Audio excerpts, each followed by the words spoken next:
I'm your friend Dr. Charles Apoki. I did the first post on precision thinking. Precision thinking is thinking in exactness, being on time, being accurate, and synchronizing things in such a way that things fall in place. And we found out that if you don't know how to think and act like that, you will hardly do well in life and you will hardly develop. One of the things associated with underdevelopment and lack of precision thinking and action is the inability to keep to time, inability to be punctual, inability to do things at the right time with the right people, inability to synchronize movements. You see, like in warfare, Egypt changed their code among the Arab nations, and the person that changed was to phone Egypt from Syria that the Arab nations had changed their alert code, delayed by 5 or so minutes, and Israel was able to level all the aircraft of the nation of Israel during one of the wars that they fought, and Israel had a comparative advantage. Just that 5 minutes of not being able to synchronize. So, why is it that Africans don't keep to time? Why is it that we have colored people testing and colored time in America, in Britain, colored people time in Australia? Even in the United States and in the UK nowadays, if they want to do a program by 11 o'clock, right in the car at 8:30 a.m. so that Africans will think it is 9:30 a.m., hoping to come there by around 11, and before you know it, they will keep to time one way or the other. So why is it that black people and a set of people, poor people and people who don't do well really in life, don't keep to time? Number one, research has shown that, according to Professor John Mbiti, that black people don't have value for time. When are you coming to Lagos? Sometime next week. It's not specific. For you to keep to time, there must be specificity. 4 o'clock, 5 o'clock, and you must walk towards it. So, if you don't have a value for time, you see, when we want to say second in Urobo, we say number of blinks. But people blink at different rates. So to say, Ibrero Ikwe, that is 5 and 10 seconds, is very arbitrary. So, why is it that people don't keep to time apart from lack of value for time? Number two, they found out that people who have attention deficit hyperactivity disorder, which is something called autism, but this in case of adults, attention deficit stroke hyperactivity disorder are usually easily distracted. And because they are easily distracted, they want to go to a place, but there's one distraction or the other, they will miss the activity they are supposed to go because they won't keep to time because they have been distracted by other things. They are not able to leave something that is distracting them and focus on going to where they are going to. What I'm telling you now, until I learned to keep to time when I got to the age of 40 and came to really and made punctuality part of my life did not really change. It was after I did that, people started taking me seriously and my life changed. So number two, apart from the attention deficit stroke hyperactivity disorder, which is a psychological deficit, that is to say, most people who don't keep to time have that deficit. It's an issue from the mind. Then the next thing is, some of them are too meticulous. They want to do things to the finest detail. That thing is good enough. You want to leave your room. You have dressed the bed. Don't dress it in such a way that it must be this. You arrange the curtains, you do this, you do that. Time is gone. You arrange your belt, you arrange your this, you make your hair like this. By the time, before you know it, you are going late. So, that inability to have a benchmark, this is good enough. Let me take this activity that I'm going to as my priority, is a problem with people who don't keep to time. The next thing is that a lot of them have overconfidence in themselves. That is, oh, I will be able to reach there at so time. I'll be able to reach at so time. It doesn't take long. We'll be there. They don't realize that there are things that are unpredictable, obstacles that can be on the way, particularly in third world nations like Nigeria. Things can happen that you didn't predict, you didn't bargain for. So those who keep to time are very pessimistic about circumstances around them.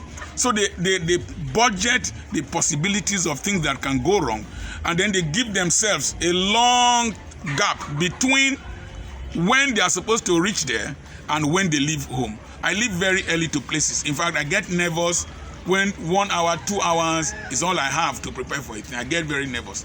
So I keep to time because I give a long gap between when I'm supposed to arrive there and when I am leaving home. If somebody is even supposed to come and meet me, I tell them come by 9, even though I'm supposed to leave by 10. And by 9 I am ready. By the time we try to start the car, do whatever, open the gate and move. Maybe my neighbor is reversing, I don't get into trouble. So they are overconfident. They trust themselves and trust the system too much. The next problem is some of them have their inability to say no. Inability to tell somebody, they are too polite. You come and a visitor comes when you are supposed to go out. You can't tell the person, I am about to go out now, I have where I am going to. You still, because you don't want to offend the person, you tolerate the person, and then you eventually go late and you tell people, I came late because somebody just came in. Inability to say no, you have too many engagements, you overcrowd your system, you want to do this, you want to do that. So multitasking is doing so many things at the same time, not necessarily because of yourself, but because you don't want to offend people. So you take tasks from them that you want to do on their behalf, and before you know it, you are not able to keep appointments. The other thing is that some people feel that those who don't keep to time don't respect people. To respect is to care about the feelings, the rights, the privileges, and how emotions of others. When you keep people waiting, you disrespect them. So if you respect people, you want to keep to time and be there on time. So they feel that those who don't keep to time don't have respect, don't have value for other people and their time. They see themselves as the center of attraction, that people can wait for them. And sometimes, a lot of those who don't keep to time don't have value for the activity. If you have value for the activity, you will be there on time. Like when we did a conference recently on business sense, we told them to pay 10,000 naira. Because they were going to pay to listen, they came on time. A lot of them came on time. Those who did not pay were those who came late and they did not pay attention. So if you have value, if you are going to meet the president and it's a once in a lifetime opportunity, you will go there on time. If they are playing a football match, when Nigeria played Algeria in 1980, the finals of the All African Cup of Nations, I went to Lagos a day before the finals, slept in the University of Lagos, got to the stadium by 10 a.m. for a match that was to be played by 3 p.m.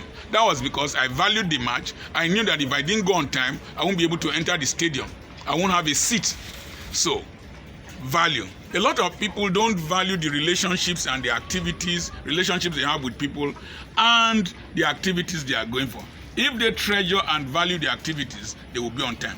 Then sometimes lack of training. If you had been trained, like the schools I went to, you dare not go late.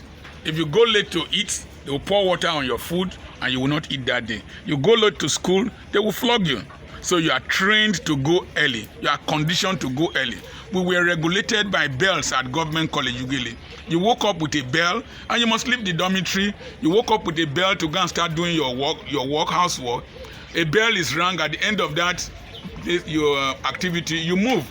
And then another bell will be struck and you are supposed to be in the dining hall. You don't reach down time. That's your business. Another bell, you are supposed to be in the assembly hall. If you don't go to the assembly hall, you will cut grass. They will give you a detention. So my mind has been conditioned to punctuality. Then medical school, you need to be in the ward round at a specific time. Your professor can be in the ward round before you. You will suffer consequences that might not be palatable for you. So lack of training. And there is a challenge in Nigeria today. It is associated that big people, culturally, that big people should be the last to arrive, which is very bad. I know governors, I know people who are punctual and they arrive on time. An argumentative person will also not go to places early because he might have a need to convince somebody about an issue. He will deliberate and talk about it, overanalyze, and before you know it, he's not able to keep his appointment. So, keeping to time saves your life. Keeping to time maximizes your opportunity. Keeping to time earns you respect. Keeping to time enables you to relate with a mentor or somebody who is bigger than you. Some young boys will call me and they won't come.